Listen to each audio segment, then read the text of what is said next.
What was that for? Trying to keep you alert. Pretty sure we're live right now. Oh! Hey everyone! Welcome to News Channel 4. My co-host and I are going to talk all about World War I from the European point of view. Actually, we're not going to talk about all of it, just the music, advances in weaponry, and Treaty of Versailles. Whatever. Way to ruin the mood. Anyways, World War I lasted for 4 years and caused 38 million deaths. Wait a sec. 38 million? That's crazy! I know, but enough of this jibber-jabber. Let's get to the good stuff. Alright, so we're going to begin with the meaning of music before the war even started. It was approximately 1912 to 1915. Our first song is written by a British composer, Ivor Novello, and it is called Keep the Home Fires Burning. Oh, that's a good song. It is written to those who have loved ones fighting in the war. It basically says, don't change the way you live and stop worrying. They may be far away and fighting, but you are always in their mind and hearts. Turn your fear and worry into happiness, because they will come back. So you're basically telling me it was trying to keep hope and feeling of safeness at home. Yeah, and it really does do that too. It brings a sense of comfort. Okay, the next song is also British, and it is called Pack Up Your Troubles, written by the Welsh Brothers. This song tells us that even though there are tough times, you need to stop worrying because worrying gets you nowhere. Instead, forget about the bad in your life and just put a smile on your face because it'll all be over soon. You know something? The British songs are actually really meaningful. They bring a feeling of protection that everything is going to be alright. This is exactly what was needed before the war. Let's move on to the French music. First up is Le Tombe de Couperin, written by Maurice Ravel. Isn't this just piano music though? What can it even mean? Well, let me tell you that. It's supposed to brighten up your mood. Actually, Ravel was accused of being too cheery, so he said, the dead are sad enough in their eternal sadness. Wow, way to go, Revel. The people did need some happy music to get through the tough times. But then there's Claude Debussy, who wrote Noël des Enfants. Oh, I've heard of that one. Actually, it's really sad. It's about the French children at Christmas who have nothing. Their parents died and their homes are destroyed. But they should not lose hope because the day will come where there's peace and everything is sweet as honey. Dang. Enough about the French. We need to talk about the Russian music now. Oh, here's a good song. It's called Slavic Woman's Farewell. It was written by Vasily Agapkin. This song goes out to all the Slavic women who accompanied their husbands during the First Balkan War. It is a goodbye song where the soldiers tell everyone not to forget them, but it is their time to leave. As you can see, most of the music during this time was trying to keep hope and a feeling of safeness at home, so they're not sad all the time about their people overseas. Next up on the agenda is advancements in weaponry. And this took place approximately 1915 to 1970, which was the middle of the war. Boom pow! What are you doing? I'm from the British Army and we just invented the tanks. The first tank was used in Somme in September of 1916.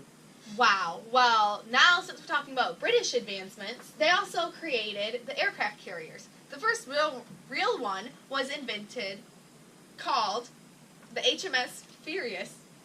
Another advancement were the tracer bullets. These were rounds that emitted small amounts of flammable material and left a phosphorescent trail.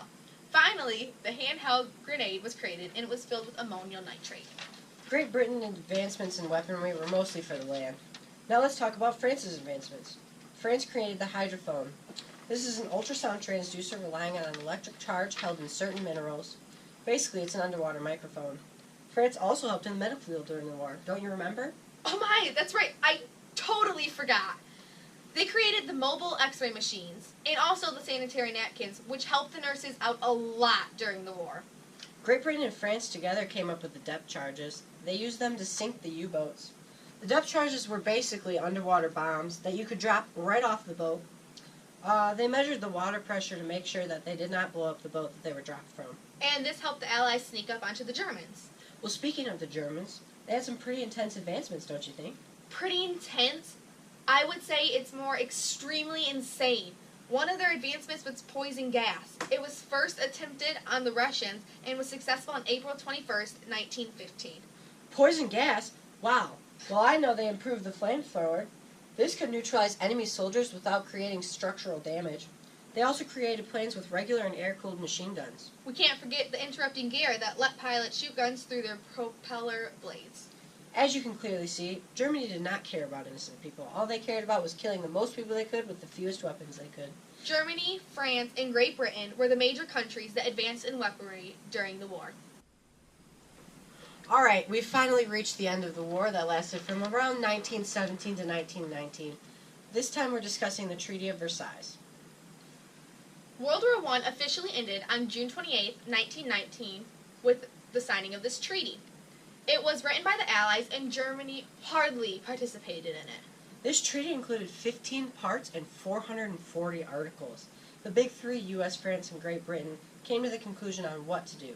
Great Britain felt that the treaty created peace and kept Germany weak, yet strong enough to end communism.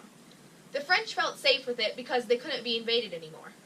So basically, Great Britain wanted revenge on Germany, but feared more about communism than what to do with Germany, and France just thought that Germany needed to be brought to their knees. This treaty did exactly what they wanted. But wait, so what exactly are the terms of this treaty then? Oh, I'll tell you. This treaty can technically be divided into three major parts: the territorial, military, and general info. The territorial section explains what lands Germany must give back. Oh, I remember now. The Alsace-Lorraine was given to France. Northern Schleswig was given to Denmark. I'm sorry, I can't pronounce it. You're okay. Hotchin to Czechoslovakia. Also, Belgium was given to Eupen and Malmedy, and Poland gained Western Prussia, Posen, and the Upper Silesia. Don't forget the Saar, Danzig, and Memel that was given to the League of Nations. People who lived in these places could vote on whether or not they wanted to stay with Germany. Germany also had to give back land to Russian from the Treaty of Brest. Wow. Germany lost a lot of land. Let's move on to the military section that explains the rules that Germany must obey. Germany's army was reduced to only 100,000 men. No tanks, air force, or submarines were allowed. Only 6 naval ships were. West of the Rhineland was called the demilitarized zone, and here no German soldiers or weapons were allowed. Finally, the general info. There were 3 important statements made. First, Germany had to admit to starting the whole war. Next, Germany was responsible for all the war damage that was caused. And finally, the League of Nations was created. Wait a second. So this whole treaty was based on the Germans? That's messed up. How did the Germans feel? The Germans were angry at this whole treaty. They saw it just weeks before they had to sign it. The Germans felt that it was being forced on them, and if they didn't sign it, then they would be invaded by the Allies. Many did not want to sign, but representatives knew they could not afford another war. So you're telling me Germany was angry with the decisions? Yes, a lot of citizens also felt that they were being punished when it was the government that declared the war, not them. Geez, I can see how Germans might have been mad then. Well, we have come to the end of our video on World War I, the European perspective. Already, it seems like I could talk forever about this topic. Well, I bet you could, but that's for another time. Let's sum up what our viewers have learned. Alright, so the music before the war described how people felt about their loved ones being sent away. The songs were made to comfort the people and make them feel safer at home. Next was the advancements in weaponry. Great Britain had made many improvements to the land weapons. An example is the tanks. France focused on underwater and hospitality advancements. They designed the hydrophone. And finally, Germany created weapons that could wipe out an entire population. Poison gas was one of these inventions. And then our last topic, the Treaty of Versailles. This basically blamed Germany for everything, and because Germany couldn't afford to go to another war, they signed the treaty. This left Germany angered beyond belief. Well, the time has come for us to say goodbye. Thanks for watching. Join us in our next discussion about history stuff on WXYZ next week at the same time. See ya!